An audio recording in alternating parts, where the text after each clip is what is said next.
Hello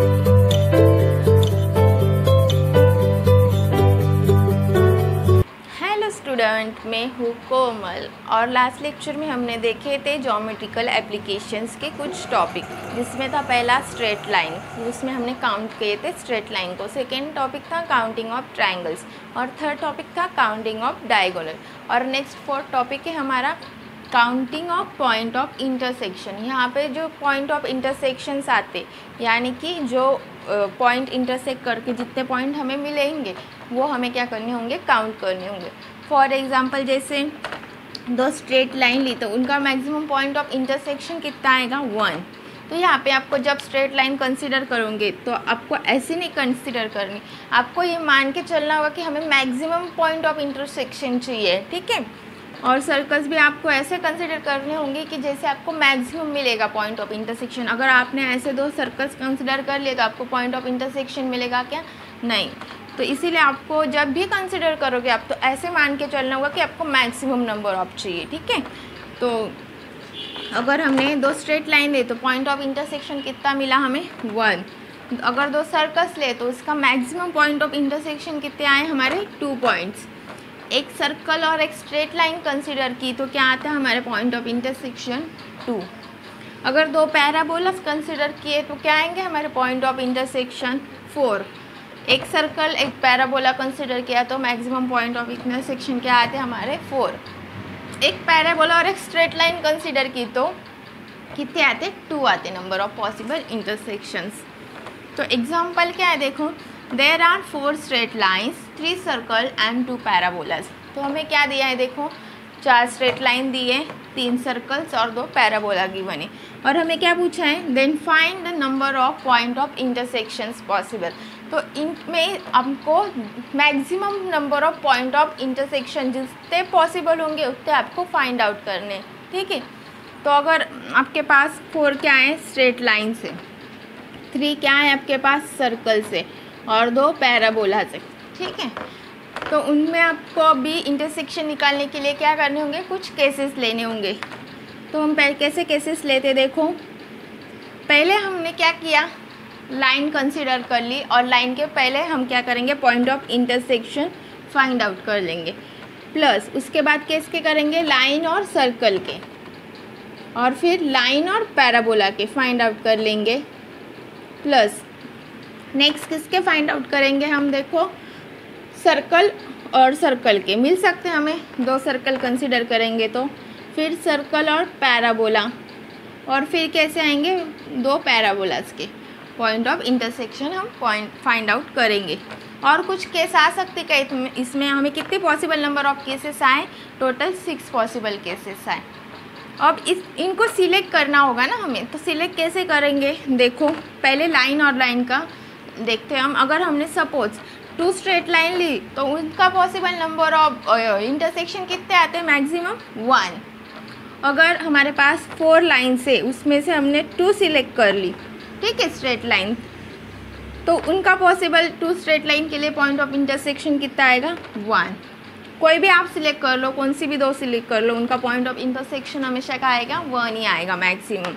next अगर हमने एक लाइन और एक सर्कल लिया इस डायग्राम से, तो टोटल 4 है हमारे पास स्ट्रेट लाइन, उसमें से हम 1 सिलेक्ट कर लेंगे, और सर्कल भी कितने हमारे पास 3, उसमें से कितने 1 सिलेक्ट करेंगे, और उनका टोटल पॉइंट ऑफ इंटरसेक्शन कितने आते, 1 और 2 पॉइंट्स मिलते हैं ना इंटरसेक्ट हुए। प्लस यहाँ पे देखो, अगर हमने एक लाइन और एक पैराबोला लिया, ठीक है, टोटल एक कितने 4 लाइन्स, उसमें से हम कितने सिलेक्ट कर लेंगे, 1। नेक्स्ट पैराबोला कितने 2, उसमें से 1 सिलेक्ट कर लेंगे, और उनका पॉइंट ऑफ इंटरसेक्शन कितना है, 2। प्लस 2 सर्कल्स लिए हमने, ठीक है, टोटल कितने सर्कल्स है हमारे पास, 3 सर्कल्स, तो 3 में से हमें कितने चूज़ करने होंगे, 2। तो आप जब भी कुछ एक साथ उठाना होगा तो एक साथ उठाना, ठीक है। अगर 3 सर्कल से आपने पहले एक उठाया बाद में एक उठाया, ऐसे नहीं चलेगा, दोनों को एक साथ उठाना पड़ेगा अगर आपको 2 चाहिए तो, ठीक है। और 2 सर्कल्स का पॉइंट ऑफ इंटरसेक्शन कितना आता, 2। प्लस नेक्स्ट क्या है, सर्कल पैराबोला, सर्कल और पैराबोला ये वाली फिगर। तो इसमें देखो टोटल 3 सर्कल से उसमें से 1 उठाए, टोटल 2 पैराबोलाज है, उसमें से 1 उठाए और उनका पॉइंट ऑफ इंटरसेक्शन कितना आता 4 प्लस नेक्स्ट क्या आने वाला है पैराबोला। पैराबोला तो देखो पैराबोला के लिए क्या आने वाला है हमारे पास टोटल 2 पैराबोलाज है, उसमें से हमने 2 सिलेक्ट कर लिया और उनका टोटल पॉइंट ऑफ इंटरसेक्शन कितना 4 आता ना ये इस डायग्राम से। तो हमें सिलेक्शन हो गया, अब उसके क्या करना होगा आंसर निकालना पड़ेगा टोटल कितने पॉइंट ऑफ इंटरसेक्शन आते हैं हमारे पास। तो उसके लिए हम क्या करेंगे इसको सिंप्लीफाई करेंगे। 4C2 का सिंप्लीफिकेशन करेंगे तो कैसे आएगा देखो 4 फैक्टोरियल इंटू 4 इंटू 3 आएगा 3 फैक्टोरियल इंटू 2। तो देखो 4 into 3 into 2 factorial get cancel और रिमेनिंग एक 2 फैक्टोरियल, ठीक है। Plus 4C1 is 4, 3C1 is 3 into 2 plus यहाँ से क्या आने वाला है 4C1 is 4, 2C1 is 2 into 2 plus देखो यहाँ से क्या आएगा 3C2 हमेशा क्या आता 3 आता into 2 plus 3C1 is 3 into 2C1 is 2 into 4 plus 2C2 is 1 into 4 और इसको और सिंप्लीफाई करेंगे तो कैसे आएगा देखो 4 इंटू 3 इंटू अपॉन 2 4 इंटू 3 तो 2 1 जा 2 2 जा, ठीक है 3 2 जा 6 प्लस यहाँ से क्या आने वाला है 4 3 जा 12 2 जा 24 प्लस यहाँ से क्या आएगा 4 2 जा 8 6 2 जा 16 प्लस यहाँ से आएगा हमारा 6 प्लस यहाँ से कितने आते हैं हमारे 24 प्लस 4 टोटल इन सब की टोटल अगर हमने की तो टोटल आंसर आता 80। तो total number of possible point of intersections हमारे पास कितने आए 80 is the final answer. Next topic है हमारा counting of squares and rectangles. तो हमें यहाँ पे क्या करना है स्क्वायर्स और रेक्टेंगल को काउंट करना है। एग्जाम्पल है हमारे पास counting total possible squares and rectangle in the given arrangement. हमारे पास एक अरेंजमेंट गिवन है, वहाँ हमें क्या फाइंड आउट करना है total possible squares and rectangle. तो जब हम स्क्वायर फाइंड आउट करते देखो पहले स्क्वायर के लिए करेंगे तो स्क्वायर फाइंड आउट करने के लिए आपको एक बात हमेशा याद रखनी है, स्क्वायर फाइंड आउट करने के लिए हमें डायमेंशंस फाइंड आउट करने पड़ते। डायमेंशन से हम स्क्वायर इजीली फाइंड आउट कर सकते। तो पहले देखो 1 क्रॉस 1 के हम क्या करते स्क्वायर्स फाइंड आउट करेंगे। तो 1 क्रॉस 1 डायमेंशन के कितने स्क्वायर्स है हमारे पास, तो टोटल नंबर ऑफ रोज कितने हैं 1 2 3 4 5 6 7 7 हमारे पास क्या है रोज है और कॉलम 1 2 3 4 5 6 कॉलम्स है हमारे पास। तो देखो 7 6 जा 42 टोटल कितने हैं हमारे पास 1 क्रॉस 1 के स्क्वायर्स 42 आए। नेक्स्ट 2 क्रॉस 2 के अगर हमने स्क्वायर फाइंड आउट किए तो देखो 2 क्रॉस 2 के कैसे आएंगे एक ऐसा स्क्वायर एक ऐसे स्क्वायर ऐसे पॉसिबल नंबर ऑफ स्क्वायर्स आएंगे। देखो एक करके बताती मैं 1 नेक्स्ट ये वाला 2 3 4 5 और 6। तो टोटल कितने आए हमारे पास यहाँ पे 5 कॉलम के लिए कितने आए 5 और यहाँ पे कितने आने वाले हैं हमारे पास तो यहाँ पे 1 नेक्स्ट यहाँ पे 2 3 4 5 और ये वाला 6 ऐसे 6 आने वाले, ठीक है। टोटल कॉलम के लिए कितने आए हमारे पास 5 और टोटल रोज के लिए कितने आए हमारे पास 6 आए। तो 6 5 जा 30। नेक्स्ट 3 क्रॉस 3 के अगर हमने काउंट किए तो देखो 3 क्रॉस 3 के कैसे मिलेंगे ऐसे 1 2 फिर 3 और 4 और ये वाला एक 5 ऐसे हमें कितने मिलेंगे 5 मिलेंगे ना। तो कैसे आएगा यहाँ पे 5 और यहाँ पे कितने आएंगे ऐसे हमारे पास 4 टोटल 4 और ये 5 तो कितने आते हैं हमारे पास 4 5 जा 20। नेक्स्ट सेम वे से हम 4 क्रॉस 4 के फाइंड आउट करेंगे।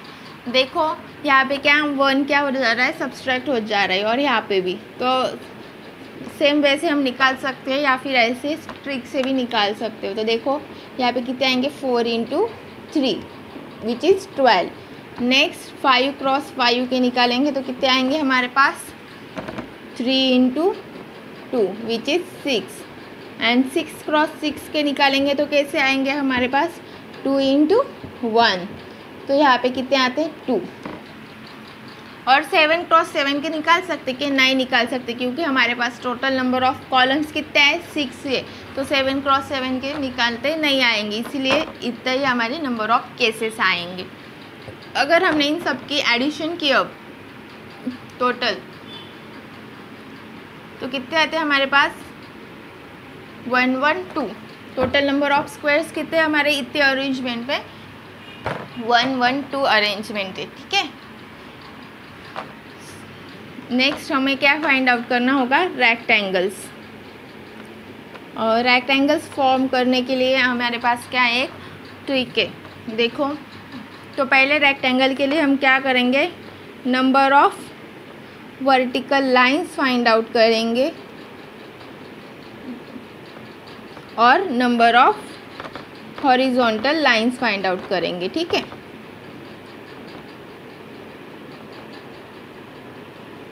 तो देखो पहले हम वर्टिकल लाइंस बताओ 1 2 3 4 5 6 7, तो टोटल वर्टिकल लाइंस कितने हमारे पास 7, और हॉरिजॉन्टल लाइंस देखो 1 2 3 4 5 6 7 एंड 8, टोटल हॉरिजॉन्टल लाइंस कितनी हमारे पास 8। तो कैसे चूज़ करेंगे, इन 7 में से कोई भी अगर हमने 2 वर्टिकल लाइंस चूज़ कर ली और इस 8 में से हमने कोई भी 2 हॉरिजॉन्टल लाइंस चूज़ कर ली, तो ये क्या हो जाएंगे हमारे टोटल नंबर ऑफ रेक्टेंगल्स आ जाएंगे, ठीक है। तो टोटल रेक्टेंगल्स इस अरेंजमेंट में कितने आने वाले, ठीक है। टोटल रेक्टेंगल्स कितने इस फॉर्मूले से हम निकालेंगे, तो देखो क्या आता 7 factorial upon 2 factorial into 7 minus 2 is 5 factorial, तो क्या आने वाला है देखो 7 इंटू 6 अपॉन 2, और यहाँ पे क्या आने वाला है 8 इंटू 7 अपॉन 2, ठीक है। तो 2 1 ज़ा 2 3 ज़ा 2 1 ज़ा 2 4 ज़ा, तो यहाँ से कितने आएंगे देखो 7 3 ज़ा 21 इंटू यहाँ से कितने आते 28, तो नंबर कितने आएंगे टोटल 588। तो टोटल पॉसिबल रेक्टेंगल्स कितने हैं हमारे पास 588, जिसमें स्क्वायर्स भी होंगे, ठीक है, क्योंकि हर स्क्वायर तो क्या होता है रेक्टेंगल होता है, हर स्क्वायर रेक्टेंगल की प्रॉपर्टी सेटिस्फाई करता है, तो हर स्क्वायर रेक्टेंगल होता है, तो हमने हर स्क्वायर को भी उसमें काउंट किया है। लेकिन अगर आपको कई बार ऐसे भी पूछ सकते find the total number of rectangles which are not square, तो आपको कैसे फाइंड आउट करेंगे, देखो अगर आपके पास टोटल नंबर ऑफ रेक्टेंगल्स है कितने 588 माइनस टोटल स्क्वायर कितने निकाले आपने अभी 112, तो इससे आप इजीली फाइंड आउट कर सकते कि ऐसे कितने रेक्टेंगल्स है जो स्क्वायर नहीं है, तो टोटल क्या आती 476, तो 476 ऐसे रेक्टेंगल्स है इस अरेंजमेंट में जो क्या है स्क्वायर नहीं है, तो इस तरह से आप स्क्वायर और रेक्टेंगल को काउंट कर सकते हो। नेक्स्ट टॉपिक है हमारा counting of regions is the last topic, ठीक है। हमें यहाँ पे क्या करना है कुछ रीजन काउंट करना है, हमें रीजन दिया होगा और उसके लिए कुछ कंडीशंस दी होंगी, तो उससे हमें क्या फाइंड आउट करना होगा रीजन काउंट करना होगा। जैसे एग्जांपल में देखो show that n lines out of which no 2 are parallel and no 3 are concurrent, तो हमें n लाइन्स ऐसे दिखानी है जो क्या होगी no 2 are parallel, 2 lines parallel नहीं होगी, एंड नो 3 आर कॉन्करेंट। तो कॉन्करेंट का मीनिंग क्या होता है कि 2 या 2 से ज़्यादा ऐसी लाइन्स होंगी जो क्या होगी एक ही पॉइंट ऑफ इंटरसेक्शन नहीं आना चाहिए, उनका एक ही पॉइंट में से नहीं जानी चाहिए, तो इस तरह की लाइन्स जो होती वो क्या रहती है हमारी कॉन्करेंट लाइन रहती। तो ऐसे 3 लाइन्स नहीं चाहिए जो कॉन्करेंट हो। Which divides whole plane in the region n² + n + 2 upon 2 region, तो हमें इस प्लेन में दिखाना है, ठीक है। तो इसके लिए हम क्या कंसिडर करते देखो सॉल्यूशन के लिए number of straight lines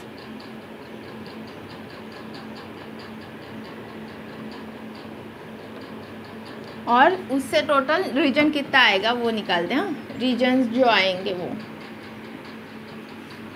total reason जो आएंगे वो इससे फाइंड आउट करेंगे। तो देखो अगर हमने कुछ प्लेन दिया है हमारे पास, जैसे ये बोर्ड एक प्लेन है सपोज करो, तो उसमें हमने एक स्ट्रेट लाइन ली, तो वो प्लेन के कितने डिवाइड करेगा, 2 पार्ट में डिवाइड करेगा ना प्लेन को, तो इसके क्या आएंगे 2।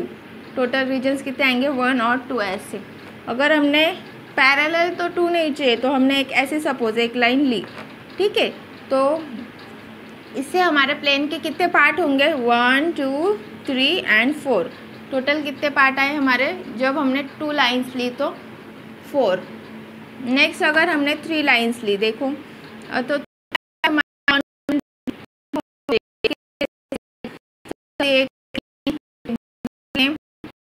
लाइन हमारी, ठीक है,